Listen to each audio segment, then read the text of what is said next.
Dream Team, it's your favorite duo, Darian and Mackenzie. Back with another reaction video, guys. Here we are with David Cross. Why America sucks at everything.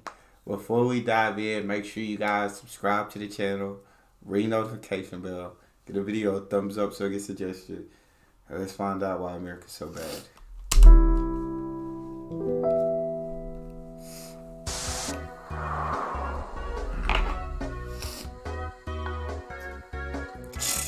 America's bad at everything.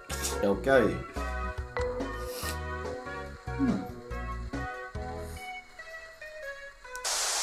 America is the greatest country on earth. The strongest, the richest, the most powerful country on earth. As an American, I'm sure you've heard that roughly 135 times a year. 235 if you go to public school. 335 if you go to a Christian academy. We're told that Americans have the best lives of any people in the world. That we have low taxes, small government, and the highest living standards on earth. And, most inaccurately, that we're the freest. Well, that sounds just about exactly like what we hear. Yeah. He hit the nail on the head. It is partly true. America is the richest country, not just in the world, but in the history of the world. It's really hard to comprehend just how rich we are. We have 18 million people who are millionaires. American households own about 18 million people who are millionaires. That's crazy. First of all, do you know who that is? David Cross. Yeah. His name in the title. Oh, I didn't even see that. But also, I probably wouldn't even know who his name, to be honest. Yeah, I know. I just know him from Alvin and the Chipmunks. Yeah. That's insane, though. $100 trillion in wealth. $1 trillion in wealth, an almost unthinkable amount of money. Okay, so America is the richest country ever. But there's a curious paradox. Most Americans actually have a much worse standard of living than people who live in poorer countries like Germany or Finland or Britain. But how can that be? That shouldn't make any sense. Well, here's the shitty deal. Americans get significantly worse services because our tax dollars don't fund them. So of course our services are worse, and thus we enjoy less happy lives than people who live in the aforementioned countries. Not that difficult a concept to conceive, really. You get what you pay for, said the cartoon dog to the other cartoon dog. And while you might think the reason American tax dollars don't fund as many services is because we pay lower taxes than other countries, that's not even true. When you add federal, state, local, and sales taxes and include other costs and services that our taxes don't cover but other countries' taxes do, like our uniquely high health insurance premiums, you'll find that Americans actually give away more of their wages than most of the developed world. For example, in Canada, for a married worker with 2 kids, all of the previously mentioned costs combined, from taxes to health insurance premiums, make up only 11% of the average wage. In the UK, it's just about 26%. Meanwhile, once you tack on the cost of our outlandish health insurance premiums, you're spending a whopping 43% of your paycheck. That's more than France, Finland, Sweden, and Norway. We might just have to live without health care. We might just have to live. That might be a privilege we can't afford. Should be a right, but goddamn, that might be a luxury we just can't afford. We can afford it. Home remedies is how we gonna live our lives. 43% of your wages is crazy. We need to go up north. 11% in Canada. I swear. They headed up north. In real reality, Americans keep much less of what we own than in other countries. In other countries, their government takes a bit more tax, but then gives that money back to their citizens in the form of healthcare or job support, or a general safety net for all vulnerable citizens, no matter how dusky they are. So what do Americans get for the money we pay in? Well, sure, we get a crumbling infrastructure, shameful homelessness, and millions of hungry, neglected children, but we also get some of the worst services in the developed world. Again, our healthcare. American healthcare is simultaneously the most expensive, the least efficient, and the least effective healthcare system in the developed world. Hey, the devil's trifecta. And in exchange for this extremely expensive, inefficient healthcare system, what do we get? Well, we get some of the worst health outcomes in the developed world. We have fewer hospital beds per capita than people in Turkey or Brunei. Americans have a lower life expectancy than people in Lebanon or Cuba. And in the Mississippi Delta and much of Appalachia, life expectancy is lower than in Bangladesh. Nah, we gotta go back to Texas. We in that. We going back to Texas. God dang it, we in that. Listen. We barely in that. But we in right it. there. We barely in it. But we in it. We gotta escape it. I plan to live higher 80s, lower 90s. In my head, that's what my lifespan is. Bro. High 80s, low 90s. I should be alive until then. Bro. It don't look like I'm gonna make it here. In fact, in 2017, the United Nations sent a commissioner to West Virginia to document what he saw, and he described, quote, third world conditions of absolute poverty, unquote. Oh we even have a higher infant mortality rate than people in Russia and crazy. Serbia.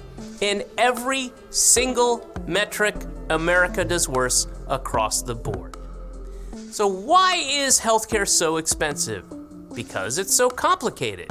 You have to look for in-network physicians, schedule an established care appointment, beg for coverage from your insurance company that couldn't care less about you, and that's if you're lucky enough to have good insurance. Compare that to Britain and all of those other evil, socialist-like countries where it's simple. Public hospitals provide free treatment to people who need it. That's it. I'll repeat that. Public hospitals provide free treatment to people who need it. And here's the best part. Simple. Even though Britain offers healthcare for free, their system is actually a lot cheaper to run than ours. Per capita healthcare spending in the US is almost 3 times what it is in Britain, and almost 5 times what Canadians spend. In fact, Americans spend the most per person of any country in the world for healthcare. But the free market is more efficient, you screech. No. But in America, private systems often aren't efficient at all. Private drug companies have an incentive to charge whatever they can get away with for pharmaceuticals. In Canada, a carton of insulin costs about $20. In the US, it costs $300. That's criminal, bro. That's literally criminal, bro. 20 to 300 is absolute insanity. Yeah, again. We got to head up north. Mm-hmm. Private insurance companies footing the bill, hospitals have an incentive to get as much money out of patients as possible, too. In 2015, the average cost of an MRI scan in the US was $1,119. But it was only $215 in Australia. Spain, about $181. Bro. And our healthcare system is so inefficient that we spend over a third of our cost on administration. The United States spends significantly more on administration than we spend on preventative or long-term health care. That's just not smart. Okay, we get it. We all know that American healthcare is so much more expensive, you say, but that's the cost of having the freest freedom in God's favorite country. Well, guess what? Medical procedures that are totally free in Britain, like giving birth, cost tens of thousands of dollars in the United States. I mean, you want to talk about the cost of freedom. Sadly, because of these high costs, Americans often avoid going to the doctor, something almost half the population say they do. With shoddy or non-existent health insurance, Americans will wait until their conditions force them into the emergency room where treatment is far more expensive. Yep. Again, not a smart system. I feel like that plays into the statistics of like why we have like higher mortality rates than a lot of other countries. Probably.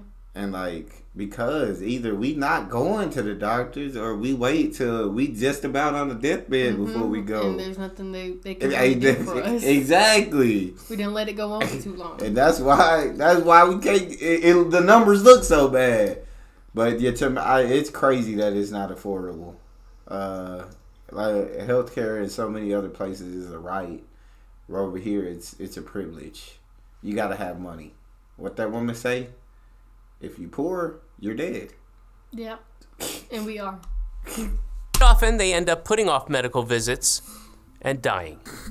Susan Finley, a 53-year-old Walmart employee in Colorado, got pneumonia and took 1 day off of work beyond what Walmart's policy allows.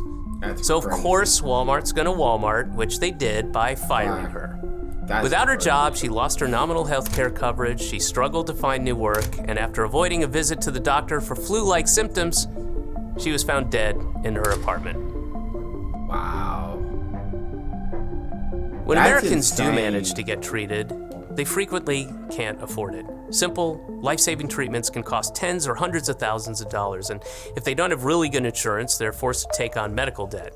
Tens of millions of Americans owe medical debt, often into the tens of thousands of dollars. Meanwhile, in a country like Britain or Norway, medical debt is almost unheard of. But hey, that's why GoFundMe is such a critical component of American healthcare.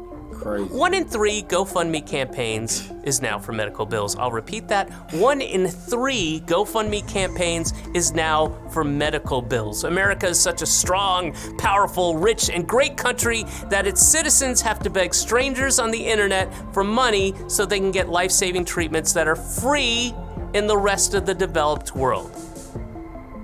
But hey, that's just healthcare. Americans get terrible deals wherever you look. Let's take work, for example. Americans work longer hours than people in any other rich country in the world, and that's not because they enjoy sleep deprivation and not seeing their families for days at a time. It's because they don't want to starve, or freeze, or die. See, America has the least generous job support programs, the least generous family benefits, and the least generous unemployment benefits of any wealthy country. It's one of the only countries on Earth that doesn't guarantee paid time off for vacations. It doesn't even help provide paid time off for parents who just had a child. And it's not Facts. coincidental that we're also one of the most hostile countries to workers' rights. America has one of the lowest unionization rates in the entire world. Maybe this deprivation, our refusal to give people the means to lead a good, dignified life commensurate with how rich our country is, can explain a bit of what we've seen in the United States over the last few decades. Fraying community. We might have a goddamn uprising soon, bro. You might just have to move. America we might have another civil war. You think? Cause it sounds like if you poor over here, you just been suffering for too goddamn long, and you probably getting fed up, and it might be a problem. It is a problem. We are fed up. We is broke. That's we trying to become a part of them 18 million millionaires. Hey, make it 18 million and two, god dang it. Communities, rising rates of depression and suicide, huge numbers of deaths from drug overdoses. These so-called deaths of despair, suicide, drug overdoses, alcoholic liver disease, they're one big reason why American life expectancy has actually started to decline over the last few years. And with such poor conditions, it's not a surprise that poverty is so rampant in the United States. America devotes a smaller percentage of spending on social welfare than any other industrialized economy because, say it with me, socialism is evil. It's evil. Go to Denmark and try telling those happy, healthy families enjoying their paid vacation that their system of government is evil. Guess what? I guarantee they'll know you're an American. Yeah, but I digress. Laugh. America also has the highest rate of child poverty of any developed country, and the highest percentage of workers earning significantly less than the national median income. That seems pretty evil to me. Especially since such a tiny fraction take as much of your money for themselves and their families as you will let them. All the while, both parties smile and shake hands. Across every single metric, no people accept a worse deal than Americans today. High taxes, high cost of living for next to nothing in return from the government. The most expensive healthcare system for the worst health outcomes. More money taken from workers for the highest rate of child poverty. We are the richest country in the history of the world, but we have fewer miles of high-speed rail than Uzbekistan. We are the greatest country in the world, yet we have the most people in prison of any country, and the highest incarceration rate as well, and a higher rate of police killings than in Angola and Sudan. America is bad at everything because instead of choosing to make life better for people through a public healthcare system or more generous childcare policies or better public transit or programs that allow people to spend more time with their families, American law is designed and crafted to protect a class of parasitical middleman industries. Instead of using a proportionally tiny piece of the massive amount of the wealth in this country to make people's lives healthier and happier. Most of our elected leaders are, and have been for generations, engaged in a massive project of looting, gently and lovingly guiding as much money as possible from working people into the pockets of the well-connected and the ultra-rich. Think about that as we start hearing about the inevitable rise in homelessness, poverty, starvation, and sickness that will occur during these coming months and years in the greatest, strongest, richest, most powerful country on the face of the earth. I'm David Cross for the Gravel Institute. Yeah, it's me, bro. We just suck. We suck. I feel like if you're rich, America's probably one of the greatest countries that you could live in. Like, it's awesome. But if you ain't rich, you need to go. We need to go. We need to go. God dang, bro. Yeah, we ain't got a family yet, but what we do? We have to do. We might have to be out because I can't pay them healthcare premiums. That's insane. But that's all we got for this one. Make sure y'all subscribe, ring notification bell, get a video a thumbs up, and we out.